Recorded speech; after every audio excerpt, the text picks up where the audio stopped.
Christ College Canterbury Amendment Bill, first reading. Nicky Wagner.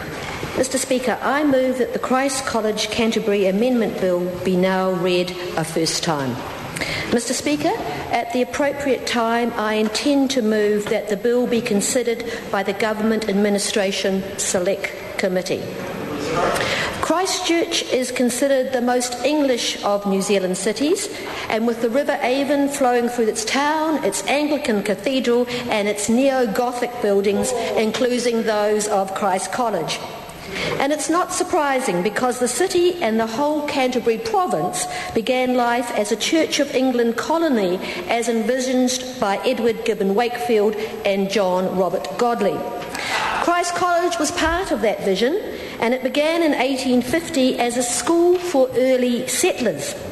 Although it was directly modelled on the philosophies of the English public school, it was on a much smaller scale, being run out of 2 rooms in the immigration barracks at Littleton. It provided a classical education, including Greek and Latin, modern languages, mathematics, English history and geography. The students, mostly boys, were also expected to conduct scientific experiments, to draw and to sing. The school was named Christ College by J.E. Fitzgerald, Canterbury's first superintendent, after his old college at Cambridge. In 1855, the Church Property Trust founded Christ College as a separate educational institution, and it moved to its present site at the foot of the Cultural Precinct in Christchurch, with 35 pupils and a staff of 3. Certain land endowments were handed over to it, mostly town lands. The same year, Parliament passed the Christ College Ordinance, which incorporates the deed of foundation, incorporating Christ College Canterbury as a body corporate having perpetual succession. Over the last 155 years, Christ College has been subject to further legislation to address various issues that have arisen and difficulties that the college has faced regarding the administration of its property and funds.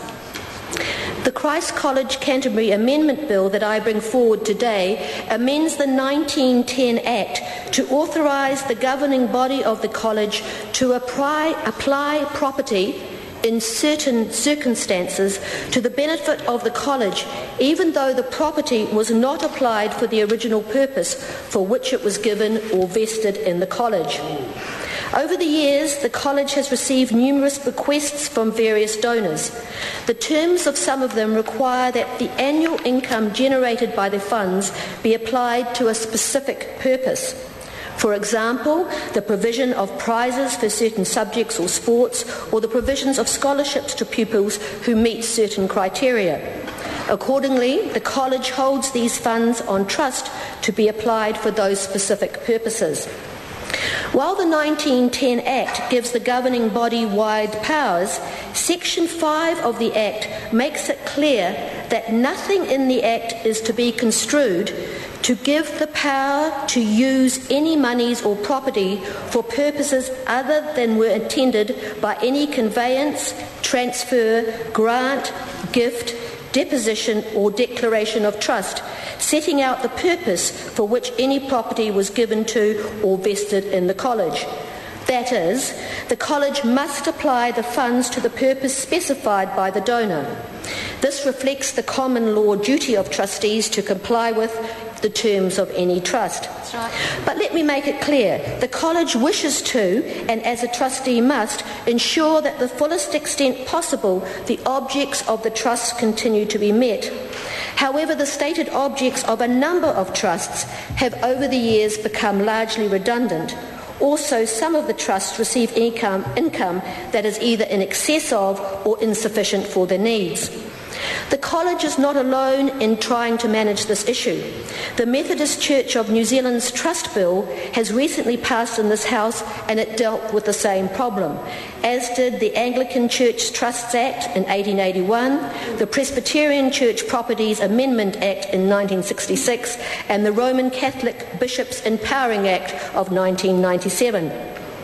As As a registered charity, the college could apply for approval of a scheme under the Charitable Trusts Act 1957, but as was recognised by the House in passing the Methodist Church of New Zealand's Trust Bill, that is lengthy, expensive and impractical, given the numbers of trusts that have to be varied.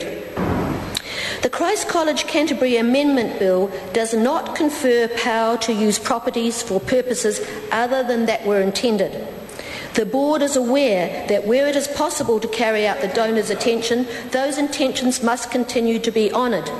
However, in certain circumstances, when it is not possible to use the income for a stated purpose, the governing body may use it in other ways to benefit the college.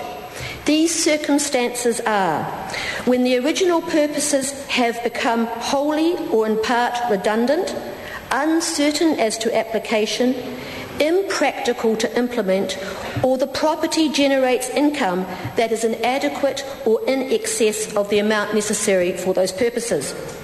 There are many examples of the purposes of bequests becoming redundant, such as funding for sons of soldiers who had suffered or fallen during the First or Second World Wars, or for students from Christchurch orphanages which no longer exist. Prizes for sporting events that do not happen any longer, or for subjects that are no longer taught. And nowadays, the funding streams do not always work effectively. There are scholarships that are too small in dollar terms to be useful, or funds that grow so quickly that they can't be dispersed under the original rules. If the funds cannot be used for the stated purposes, they just accumulate in the school's accounts, and despite the intentions of the donors, can do nothing to benefit either the school or the students. This change in legislation is necessary for the effective use of bequests from past donors to the college. The Attorney-General has concluded that the bill is consistent with rights and freedoms affirmed by the New Zealand Bill of Rights Act 1990. I seek your support for this bill so it can be sent to the Government Administration Select Committee to be considered, and so that donated funds and property can be continued to be used appropriately for the benefit of the college and its students. Thank you. Question is the motion be agreed to. Honourable